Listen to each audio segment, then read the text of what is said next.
Okay, good evening, saints, and those who are during the day, good day, and those who are in the evening, good evening, and those in the morning, good morning. This is me, Minister Mervin Morake from Maranatha Evangelical Association. We are doing now a podcast in relation to many issues that are happening within South Africa specifically. So one of the issues that we'll be looking at is the issue surrounding the land debate in South Africa, and how the church, in particular, our focus is primarily the church, and we'll also look at the National Health Insurance Bill that was just recently released, and even there, our focus is really to look at what is happening with the bill and how it could actually impact you as a Christian. I mean, perhaps in your spirituality, in the way you would like your money to be spent by government and many other things. So I'm here with my colleague and minister Lubabalo Mapipa, who can introduce himself. And how are you, sir? I'm very well, thank you. Yes, I'm Lubabalo Mapipa, also a member of Maranatha Evangelical Association. So thank you very much for having me in this podcast. Yeah, no, thanks. So let me make it clear that there's a report first. Let me just explain that to the listener. That is a report that was issued by the government. It's a presidential advisory expert report on the land expropriation without compensation bill. It's like really they're trying to make it an act, or I don't know whether they just amend the constitution. But we are here to talk exactly about such issues. Me and my fellow minister here, Minister Mapipa, and as we are busy here. So basically what is happening, the report got released, I think, by the end of July. It got released and of course sent to Parliament for some people to look at it, and ministers and everything. But it's a very important piece of reporting, because this issue of the land debate has actually affected South Africa and potentially divided, the country on racial grounds, because there's a sense to it that perhaps the bill itself, or the proposal itself to expropriate land that was acquired illegally in the past, during apartheid, if we can say that. Because I believe that is the central tenet, or the central foundation of the bill, to undo the injustices of the past. But here with my fellow minister here, we are busy discussing this thing, and I think, in fact, it was him who wrote an article for End Times on the bill itself, and I think I would just like him to just give us a brief and his understanding what the report is all about, and from what people expected, to what the ANC released. Over to you, Minister. Yes, so President Ramaphosa, he gave a task. Yes. So he gave a task to this panel that they should study and advise him on how he should go about with this task of the land expropriation report. So the committee, well, it's the panel. The panel did report back to him in June, and the report was released to the public recently. So the report is saying that yes, land should be expropriated, but the report is saying there should be different measures that are pursued, like some of the land. It says some of the land should be expropriated without compensation. Some there should be compensation. It gives different measures on how this should be. On how the president should go about this, but there's been a pushback from from Agri SA, they are saying that, for example, there was this headline from News 24 that says agricultural groups are unhappy about the unflawed content. They are saying that ultimately this report is still endorsing land expropriation without compensation. So there is a pushback from that side. But again, the question that you opened with is, where should we as Christians be standing on this matter? So we will get to that, but you said, let me just briefly introduce this topic. So that's what's happening. The President Ramaphosa's report says land should be expropriated. There should be different measures that are pursued. The Parliament on one end is, I believe that there was a committee in Parliament that said we should go ahead with land expropriation without compensation.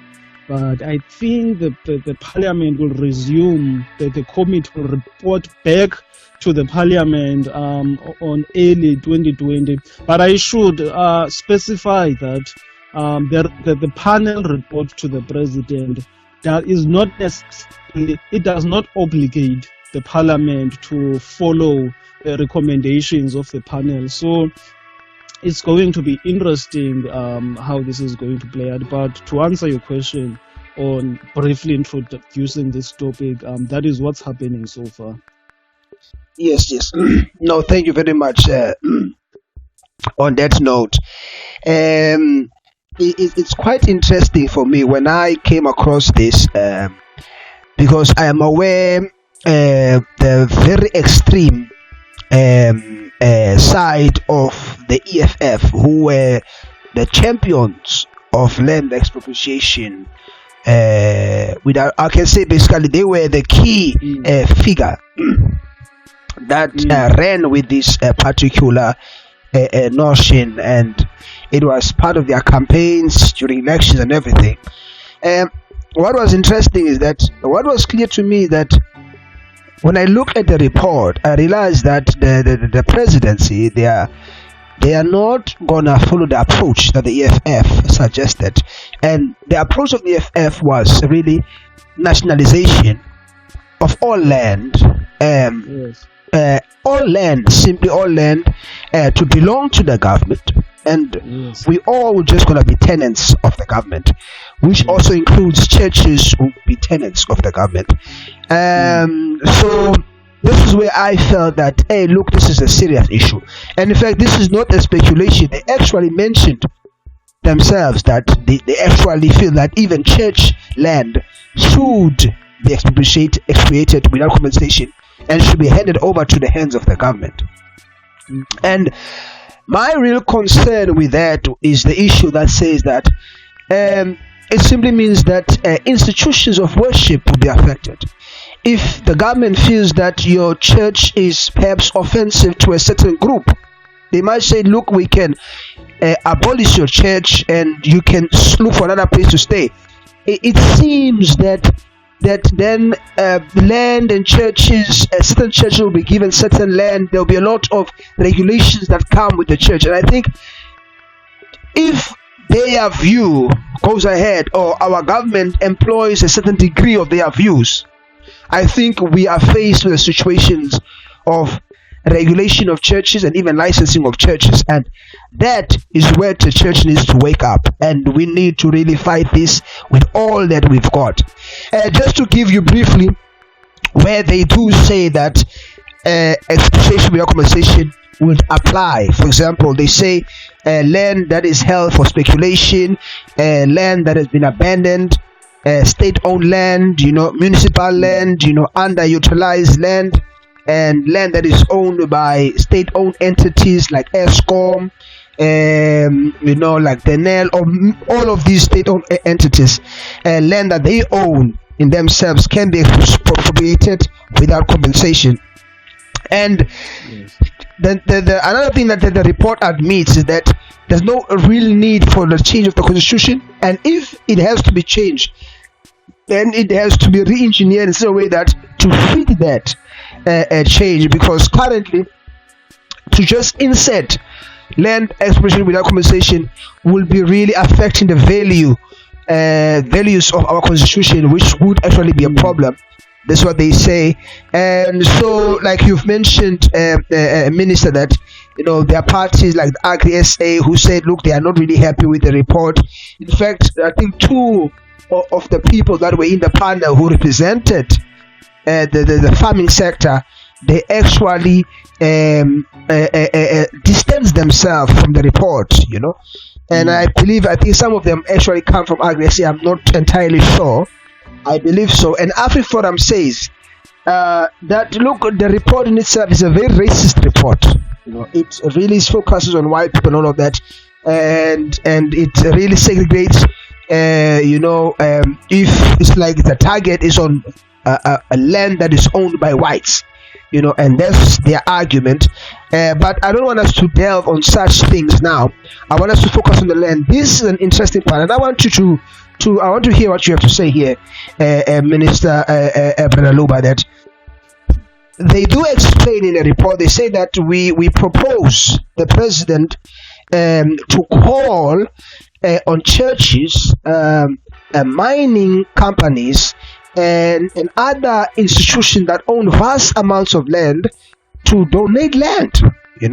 They are also going with this voluntary approach of land donation, which is, for me, is a new thing that I'm seeing coming through, that they are pushing for this thing. But I just have a sense that this, even though it might sound like it's maybe they're trying to say that we can cooperate with you, but if a church doesn't donate land, it seems like there's a repercussion that follows that.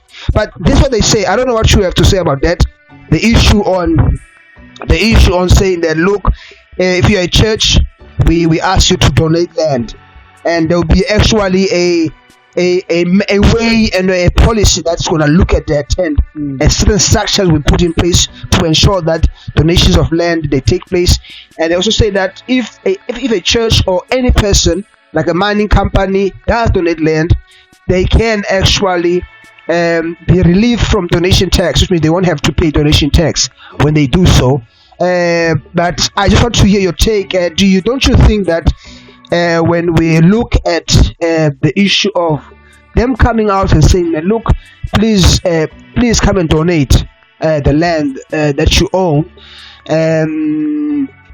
doesn't it seem like, look, it's not necessarily a request for donation, but it's actually to some degree a force, because eventually, if you do not donate the land, you could actually be censored, or perhaps be sidelined. Maybe you could be penalized somehow in the future. I don't know, what's your take? Before I come to this question of the church, I just want to highlight the point that the report is relatively mild. The tone of the report is relatively mild compared to the rhetoric that we were hearing prior to the elections, that let's just take all land under government, and this which we heard from the EFF, and which is also the policy of the ANC, that all land should be expropriated without compensation. So the report is relatively, that is an important word.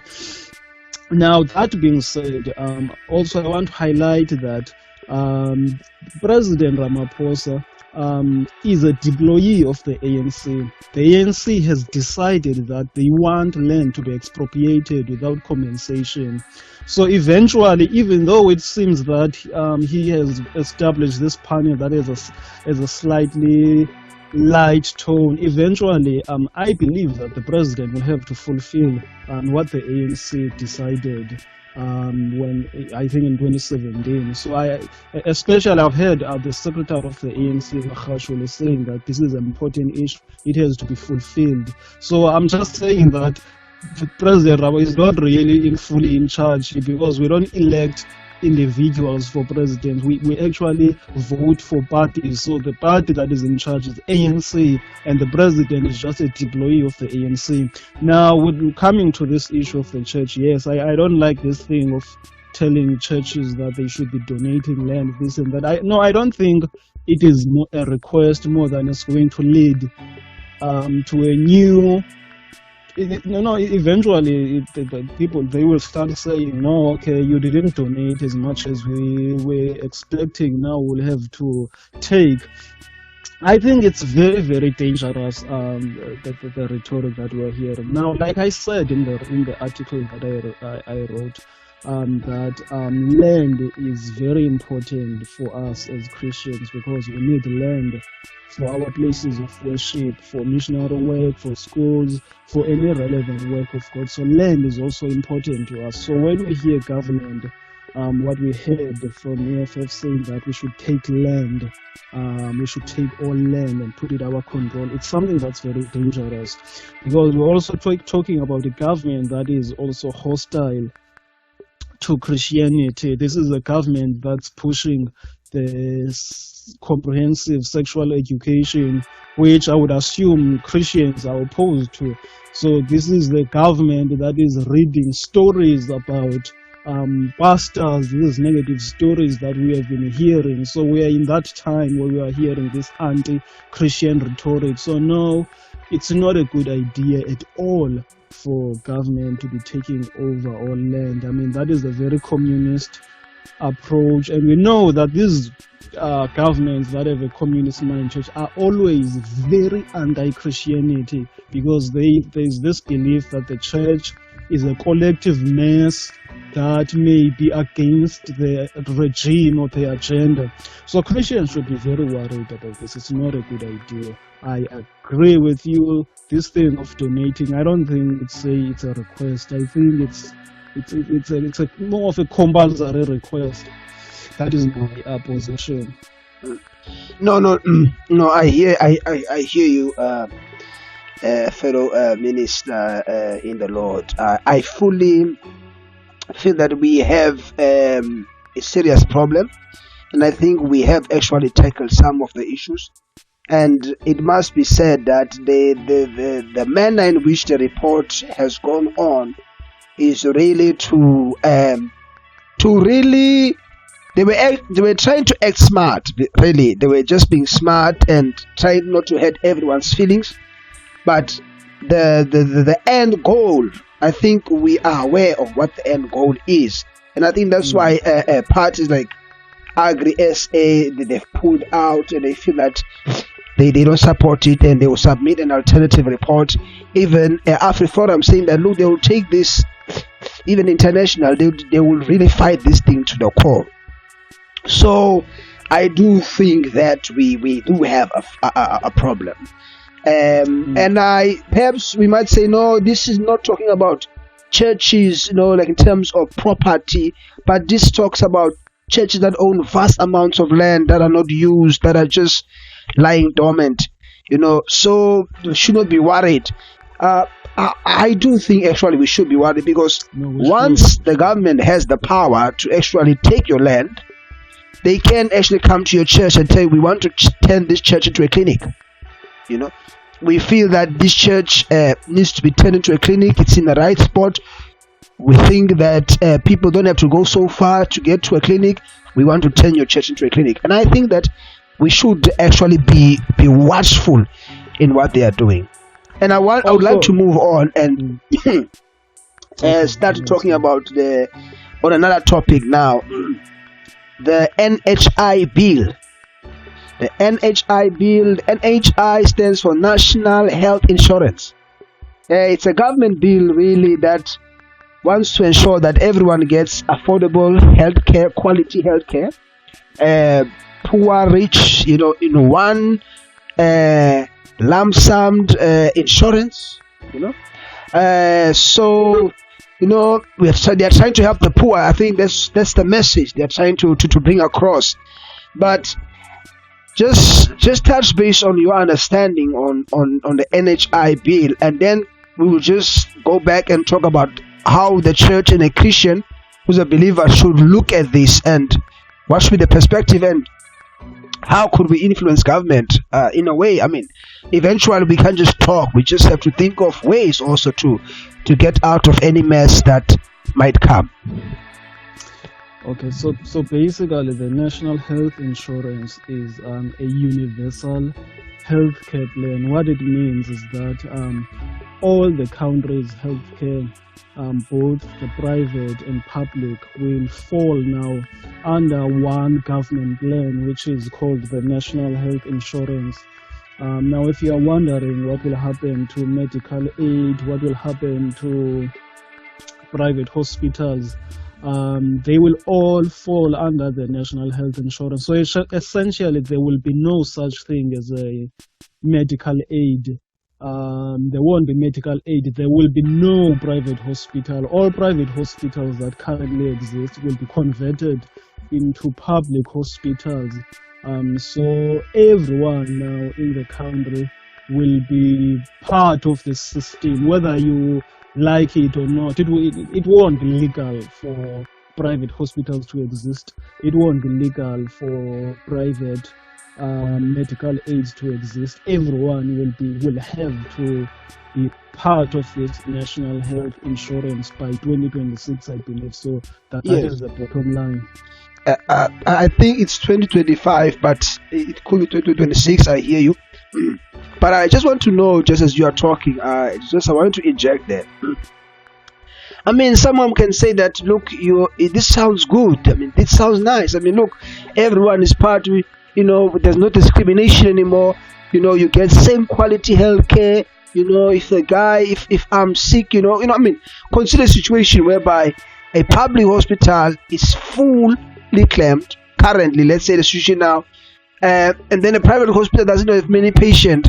Now, and under the new, let's say, if the NHI bill goes through, we could all be able to use the underutilized a private hospital that is not really taking patients in, so it could help and just really help big time. Someone can say that, look, this is going to help the poor. And before we start talking about the church, what's your take on that? No, I'm very, very opposed to it. Very, very opposed to it. First of all, this is something that came to the spotlight just recently, but we know that the government has been implementing this for many years. I know the former Minister of Health, Aaron Motsoaledi, Dr. Motsoaledi, he has long been talking about this, and I've long been worried about it. But it's only recently when they actually came out to mention that medical aids will be swallowed under this plan, that people were shocked. No, I don't think it's a good idea, because we know that our government is very, very incompetent, is very corrupt. I mean, those are facts that we know. The public hospitals, as it is, in dire conditions. They are understaffed. There's a shortage of doctors, a shortage of nurses. There's a shortage of equipment. There's a shortage of treatment. They are badly run. They are terribly run. Besides hospitals, we know many state-owned enterprises that constantly need to be funded by the government. Eskom, SABC, Petro SA, perhaps just about any Denel, the military equipment company, just about any company that is under government is performing poorly, because I personally believe that I don't think it's a South African issue. I think governments are not equipped to run private companies. That is my personal opinion. But we also know that our South African government is very corrupt and incompetent. I don't think it's a good idea. I think they will collapse the entire. I think the entire healthcare of the country will look like the private hospitals. It will look like the public hospitals. That's what I mean. Yeah. So yeah, this is my assessment of it. Okay. No, I hear you.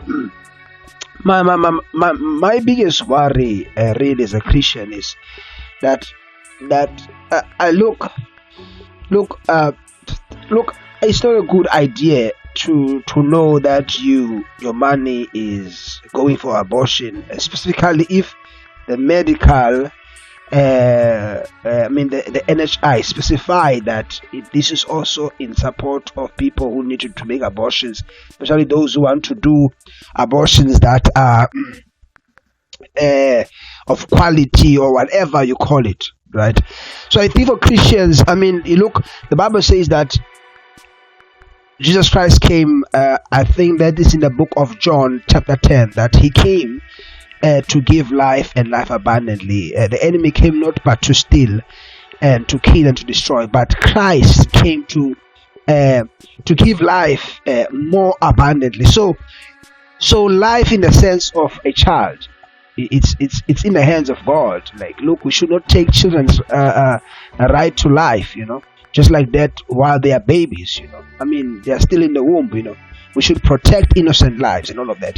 But my point is this, that if I know that my money is going into supporting this, I think it's a bit unfair, and I think there should be in some sense an exemption for those who feel that, look, they don't support a certain thing like abortion and all of that, But my take is that it's a huge problem. I mean, it's a huge problem in that sense, for a Christian to know that my money is going directly to support this, and I think it's a huge problem.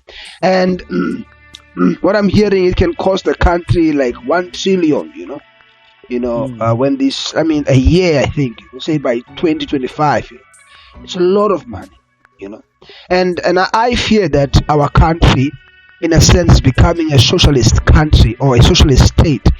When I say this, I mean this in a way that there is an element whereby it can be problematic. I know we have indifferences from the past, but there is an element whereby it can be very problematic.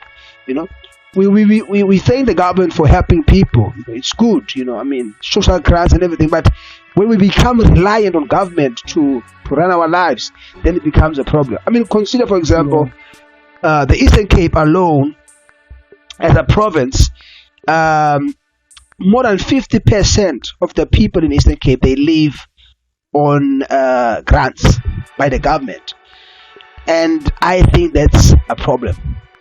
And I think that it shows that reliance on the government is a huge problem. And I think we don't want the entire country to just live on grants. And I think that, and then we are employing a socialist. And I realize that such a fund like an NHI fund will be used really to bring in money to support more of these social services that the government has, And I think that, they are looking at the way in which they could suck more money out of us and make more money out of us so that they can push a certain agenda, which I do actually feel that we as a country, we will not be able to compete internationally.